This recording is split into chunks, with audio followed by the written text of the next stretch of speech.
எந்த ஒரு அரசும் புதுசா ஆட்சிக்கு வரும்போது வெள்ளை அறிக்கை வெளியிடுவது வழக்கமான ஒன்று. அப்படிதான் இப்போ புதுசா ஆட்சி பொறுப்பேற்றிருக்கக்கூடிய தாவேக அரசும் வெள்ளை அறிக்கையை வெளியிட்டிருக்காங்க.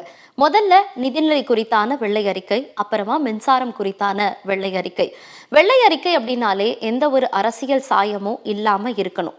ஆனா இவங்க வெளியிட்டு இருக்கக்கூடிய அந்த வெள்ளை அறிக்கையில எந்த அளவுக்கு உண்மைத்தன்மை இருக்கு அப்படிங்கறத பத்தி அந்த துறை சார்ந்த முன்னாள் அமைச்சர்கள் விளக்குனாங்க.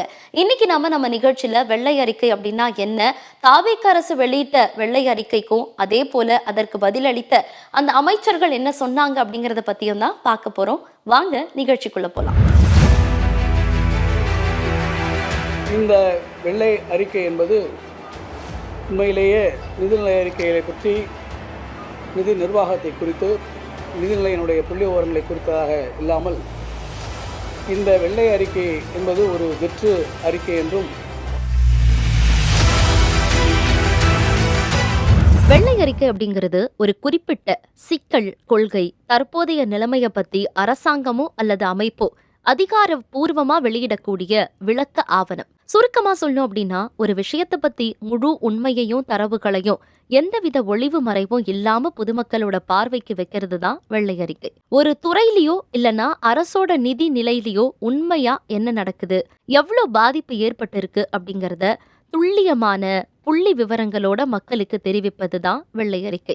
குறிப்பா முந்தைய அரசு அல்லது நிர்வாகத்தோட செயல்பாடுகளால ஏற்பட்டிருக்கக்கூடிய விளைவுகளை எந்தவித அரசியல் சாயமும் இல்லாம தரவுகளா முன்வைக்கிறது தான் வெள்ளை அறிக்கை. அதாவது ஒரு வெள்ளை அறிக்கைன்னே சொல்ல முடியாது. வெள்ளை அறிக்கை என்று சொன்னால் அது வெறும் ஃபினான்சியல் ஸ்டேட்மெண்ட் என்பது அல்ல. அதில் கொடுக்கப்பட்டிருக்கின்ற எல்லா புள்ளி விவரங்களும் கடந்த காலங்களில் பட்ஜெட்டில் கொடுக்கப்பட்ட புள்ளி விவரங்கள் தான். புதியதாக எந்த புள்ளி விவரங்களும் அதில் இருக்கா மாதிரி தெரியல. அப்போ வெள்ளை அறிக்கை என்று சொல்லும்போது அது வெறும் ஃபினான்சியல் ஸ்டேட்மெண்ட்டாக இல்லாமல் அதை தாண்டி சமூக ரீதியாகவும் அதில் ஏற்படுத்தியிருக்கின்ற பாதிப்புகள் குறித்தும் பேசக்கூடிய ஒரு விஷயமாக மாற வேண்டும். அதே போல் வெள்ளை அறிக்கை என்று சொல்லும்போது எதில் செலவு செய்யப்பட்டிருக்கிறது, எதை செலவு செய்திருக்க வேண்டாம், அதை எதில் கூடுதலாக செலவு செய்திருக்குது என்று சொன்னால் கூட அது ஓரளவு வெள்ளை அறிக்கையாக எடுத்துக்கலாம். ஆனால் வெறுமனே பட்ஜெட்டில் இருக்கிற டெபிசிட்டும், பட்ஜெட்டில் இருக்கிற ரெவன்யூ டெபிசிட்டும், வருவாய் பற்றாக்குறையும், நிதி பற்றாக்குறையும் ஹைலைட் பண்ணுவது என்பது அது வெள்ளை அறிக்கைக்கு ஒரு இணையான விஷயமாக நான் பார்க்கவில்லை. ஒரு சோஷியோ எக்கனாமிக் ஸ்டேட்மெண்ட் என்று சொல்லும்போது ஒரு சமூக ரீதியாகவும் பொருளாதார ரீதியாகவும் அது எத்தகைய பாதிப்புகளை ஒரு மாநிலத்தில் உருவாக்கி இருக்கிறது என்று சொல்லப்பட்டால் அது வெள்ளை அறிக்கையாக எடுத்துக்கொள்ளலாம். இது வெறுமனே ஏற்கனவே இருக்கின்ற பட்ஜெட் ஃபிகர்ஸை கொண்டு வந்து இன்னைக்கு ஒரு போட்டிருப்பது என்பது வெள்ளை அறிக்கையாக சொல்ல முடியாது என்பதை என்னுடைய பொறுத்த வரைக்கும் கருத்து.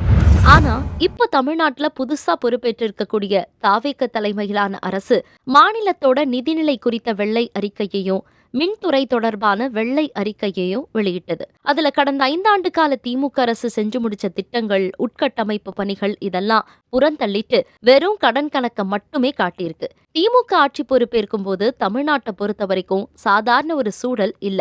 கொரோனா பிடியில மக்கள் மாட்டிக்கிட்டு தவிச்ச ஒரு காலம். 2021 அதிமுக அரசு கிட்ட இருந்து திமுக ஆட்சி பொறுப்பேற்ற உடனே மாநிலத்தோட உண்மையான நிதி நிலைமைய பொதுமக்களுக்கு விளக்கக்கூடிய வகையில ஆகஸ்ட் 9, 2021 அன்னைக்கு நிதிநிலை அறிக்கை குறித்த வெள்ளை அறிக்கை வெளியிடப்பட்டது. அப்போ நிதியமைச்சரா இருந்த PTR பழனிவேல் தியாகராஜன் 120 பக்கங்கள் கொண்ட விரிவான அறிக்கையை சமர்ப்பித்தாரு. அந்த வெள்ளை அறிக்கையோட முக்கிய அம்சம் என்ன தெரியுமா? பெரும் கடன் சுமை.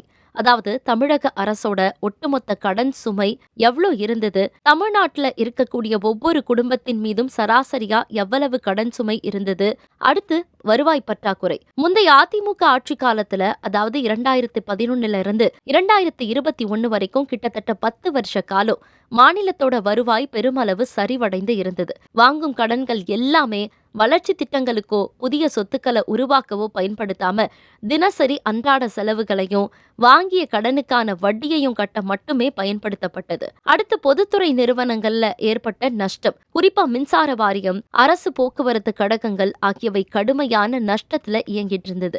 நாட்டோட மத்த மாநிலங்களோட ஒப்பிடும்போது தமிழ்நாட்டோட சொந்த வரி வருவாய் விகிதம் அப்படிங்கிறது, அதாவது GSDP பெருமளவு குறைந்திருந்தது.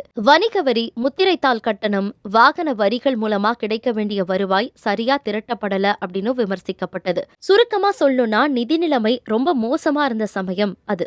ஆனா இப்போ சீனே வேற. இந்த 5 வருட கால ஆட்சி எப்படிப்பட்டது, எப்படி இருந்தது அப்படிங்கறத பத்தி அந்த ஆட்சியாளர்கள் சொல்றதை விட மக்களே அதை உணர்ந்திருக்காங்க.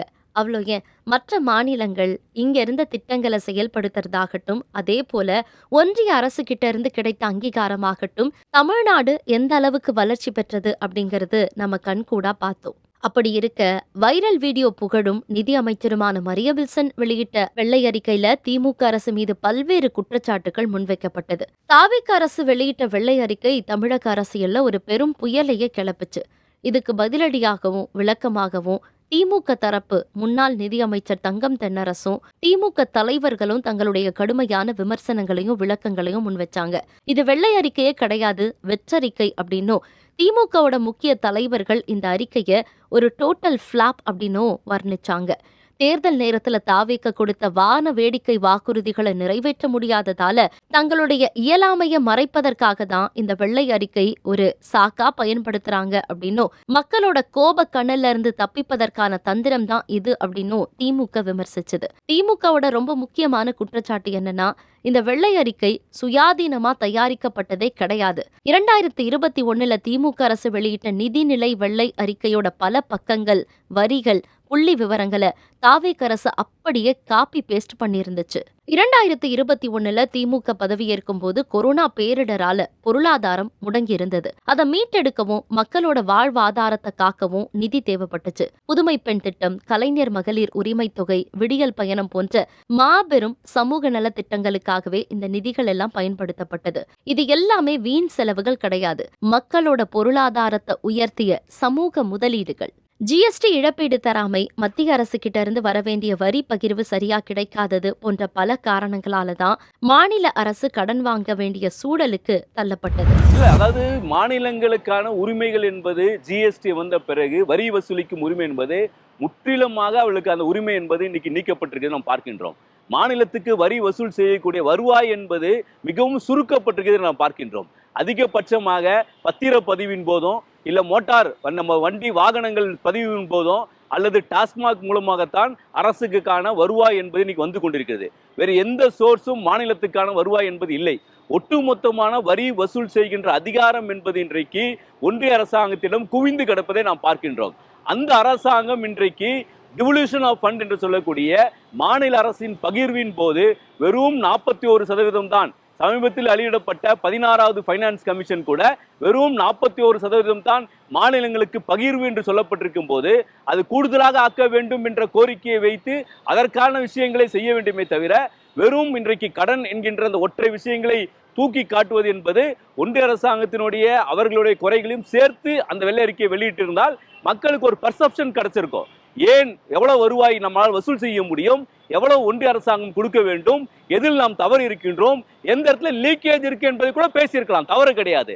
எங்கேயாவது ஒரு இடத்துல அதிகமாக செலவழித்திருக்கின்றோம், ஊழல் நடந்திருக்கிறது என்றால் அதை கூட சேர்த்து பேசியிருக்கலாம். ஆனால் என்ன செய்யப்பட்டிருக்கு என்று சொன்னால் வெறும் கடன் அப்படிங்கிற ஒரு பிம்பத்தை இன்றைக்கு காட்டப்படுவது என்பது சரியான போக்கல்ல என்பதை நான் பார்க்கின்றேன்.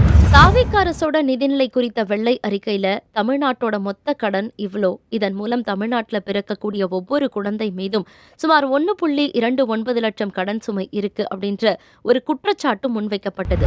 ஒரு பொருளாதார ரீதியாக இது இந்த ஸ்டேட்மெண்ட் என்பது ஏற்றுக்கொள்ளக்கூடிய விஷயம் அல்ல.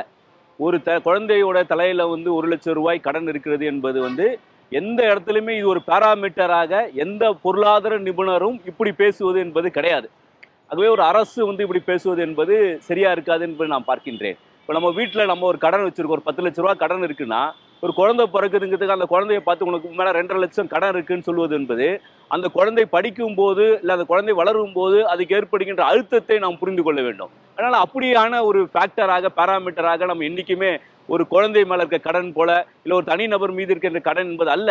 பாராமீட்டர் என்பது எடுக்கப்பட்டிருக்கு. என்ன பாராமீட்டருக்கு என்று சொல்லப்பட்டிருந்தால் ஒரு 30% குறைவாக அவர்கள் கடன் வாங்கியிருக்கலாம். எதில் 30% என்று சொன்னால் ஒட்டுமொத்தமாக ஒரு மாநிலத்தின் உற்பத்தியில் ஜிஎஸ்டிபி என்று சொல்வார்கள், கிராஸ் ஸ்டேட் டொமஸ்டிக் ப்ராடக்டில் 30% குறைவாக எந்த மாநிலமும் தன்னுடைய கடன் வருவாயை வைத்துக் கொள்ளலாம் என்று இருக்கிறது.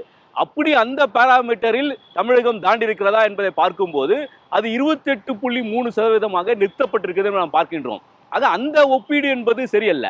சமூக நலத்திட்டங்களுக்காக செய்யப்படுகின்ற நிதி சரியா தவறா என்று சொன்னால் ஒரு பொருளாதாரத்தில் நம் வருகின்ற வருவாயில் எப்படி பகிர்ந்து கொடுக்க போகிறோம் என்பது ரொம்ப முக்கியமான விஷயம். யாரிடமிருந்து வருவாய் வருகிறது, யாருக்கு செலவு செய்ய போகிறோம் என்பது ஒரு முக்கியமான விஷயமாக நாம் பார்க்கின்றோம். ஒரு பட்ஜெட்ல இல்ல ஒரு அரசு நிதி நிர்வாகம் என்று சொல்லும்போது இதுதான் ரொம்ப முக்கியமான விஷயமாக நாம் பார்க்கின்றோம்.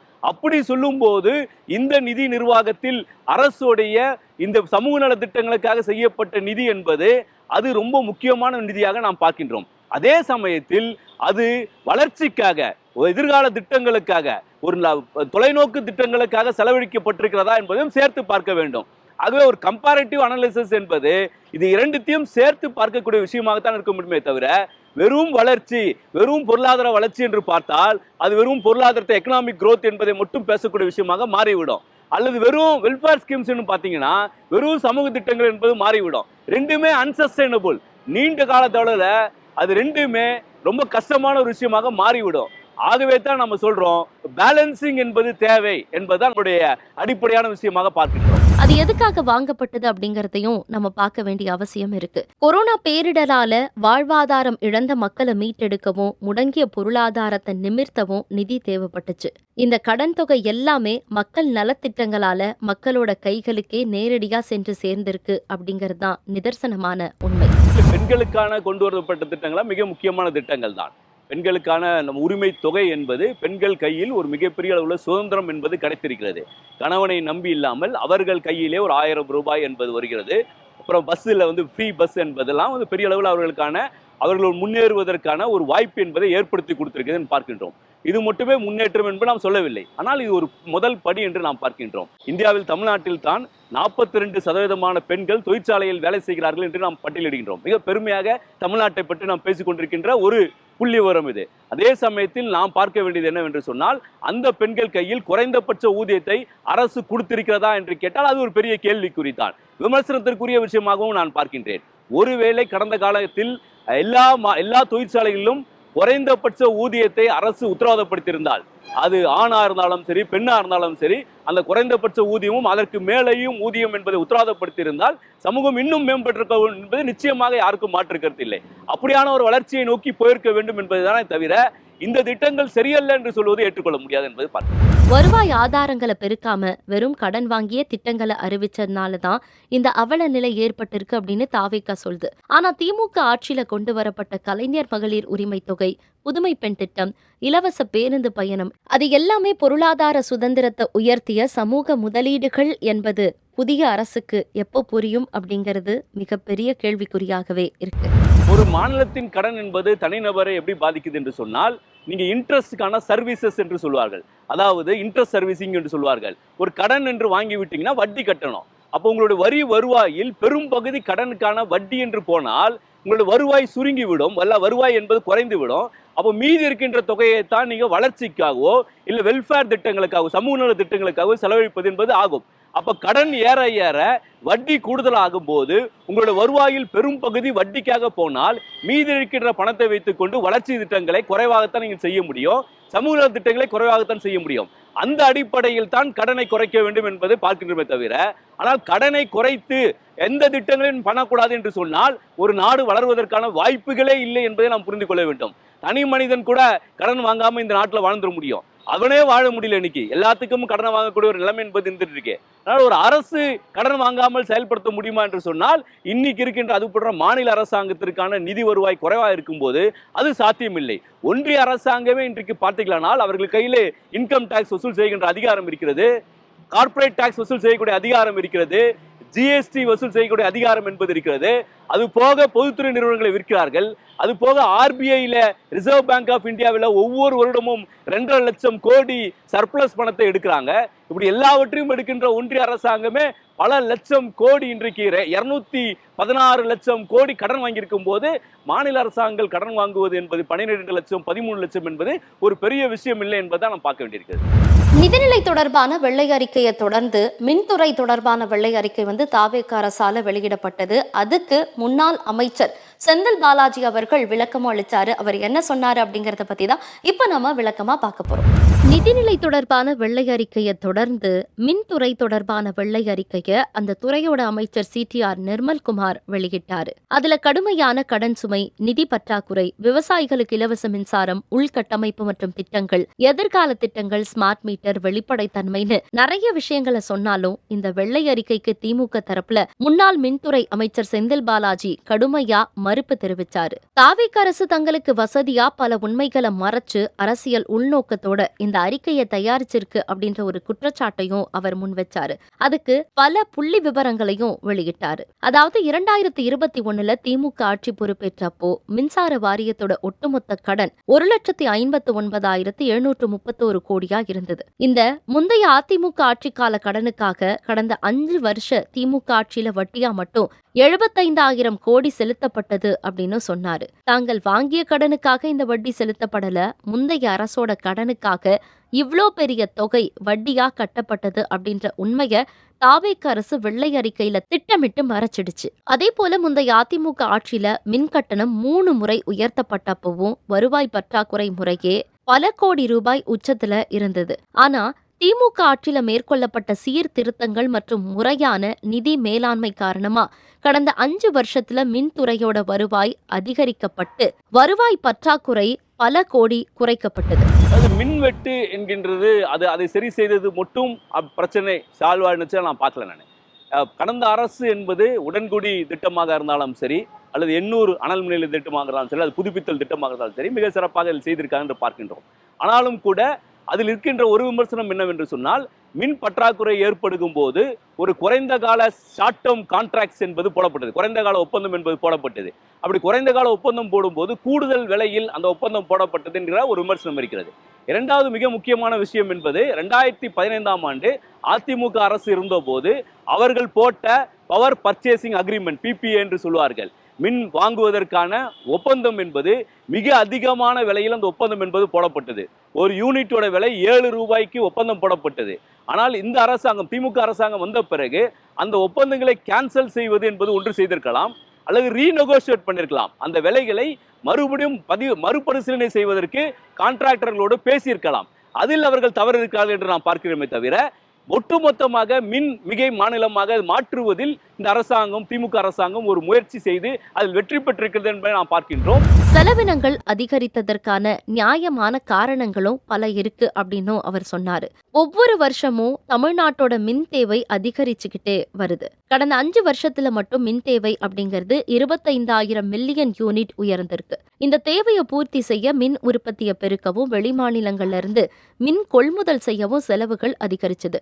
மின்சார வாரியத்தோட செலவினங்கள் ஏன் அதிகரிச்சது அப்படின்ற காரணத்தை சொல்லாம செலவு மட்டும் அதிகரிச்சது அப்படின்னு சொல்லி தாவேக மின்துறை அமைச்சர் குறை சொல்வது யதார்த்தத்துக்கு புறம்பான ஒண்ணு. அதாவது ஒரு MBAக்கு சொல்லுவாங்க மாஸ்டர் ஆஃப் பிசினஸ் அட்மினிஸ்ட்ரேஷன் பாங்க. அப்போ மாஸ்டர் ஆஃப் பிளேமிங் அதர்ஸ் என்பது போல MBOங்கிறது என்பது மாஸ்டர் ஆஃப் பிளேமிங் அதர்ஸ் என்று சொல்லக்கூடிய அளவில் இன்றைக்கு நடந்து கொண்டிருக்கிறது. இது அப்படி இருக்கக்கூடாது. இது கன்ஸ்ட்ரக்டிவாக அதிலிருந்து நடைபெற்ற விமர்சனங்களை சொல்ல வேண்டும். திமுக அரசு செய்த விமர்சனங்களை சொல்ல வேண்டும். அதுக்கு இந்த அரசாங்கத்திற்கு உரிமை இருக்கிறது. ஆனால் அதே சமயத்தில் செய்த நல்ல விஷயங்களையும் சுட்டி காட்டிவிட்டு அந்த நல்ல விஷயங்களை எப்படி மேம்படுத்த போகிறோம் என்பதும் சேர்த்து பேச வேண்டும். ஒரு அரசு, மக்கள் உங்களுக்கு ஓட்டு போட்டிருக்கிறார்கள் என்று சொன்னால் அந்த அரசு மக்களின் நம்பிக்கையை பாதுகாக்கக்கூடிய ஒரு அரசாக இருக்க வேண்டுமே தவிர, கடந்த காலத்தில் நடைபெற்ற நல்ல விஷயங்களை ஏற்றுக்கொண்டு புதிய விஷயங்களை கொண்டு வர வேண்டுமே தவிர வெறும் குறை சொல்லக்கூடிய ஒரு அரசாங்கமாக இருப்பது என்பது ஏற்றுக்கொள்ள முடியாது என்பதுதான் நாம் பார்க்கின்றோம். அடுத்து மின்சார வாரியம் வாங்கியிருந்த கடனுக்கான வட்டி விகிதத்தை திமுக அரசு 13.5 விழுக்காட்டுல இருந்து 9.5 விழுக்காட்டுக்குள்ள முழுமையா கட்டுப்படுத்துச்சு. இதன் மூலமா வருஷத்துக்கு 1,200 கோடி முதல் 1,500 கோடி வரைக்கும் அரசுக்கு சேமிப்பும் உருவாக்கப்பட்டது. மின்துறையில அண்மையில தாவேக அரசு வழங்கிய பணி நியமன ஆணைகளை பத்தி சொல்லியே ஆகணும். 300 ஊழியர்களுக்கான பதவி உயர்வுகள், இந்த பணி நியமன ஆணைகள் எல்லாமே திமுக ஆட்சியில இருந்து இறுதி செய்யப்பட்டது. TNPSC தேர்வு மூலமா தேர்ந்தெடுக்கப்பட்ட இந்த பணி ஆணைகளை இப்ப தாவேக அரசு தங்களோட ஸ்டிக்கரை ஒட்டி விளம்பரத்தை தேடிக்குது. ராஜஸ்தான் மாநில மின்மாற்றி கொள்முதலோடு தமிழ்நாட்டு தமிழ்நாட்டை ஒப்பிடுறது ரொம்ப தவறான ஒரு விஷயம் அப்படின்னு சொல்லி அதுக்கான விரிவான விளக்கத்தையும் முன்னாள் அமைச்சர் செந்தில் பாலாஜி அவர்கள் சொன்னாரு.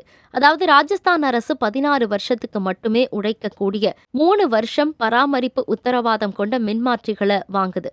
ஆனா தமிழ்நாட்டை பொறுத்த வரைக்கும் 25 வருஷம் நிலைத்து நிற்கக்கூடிய தரமான மின்மாற்றிகளை 5 வருஷம் பராமரிப்பு உத்தரவாதத்துடன் வாங்கியிருக்கு.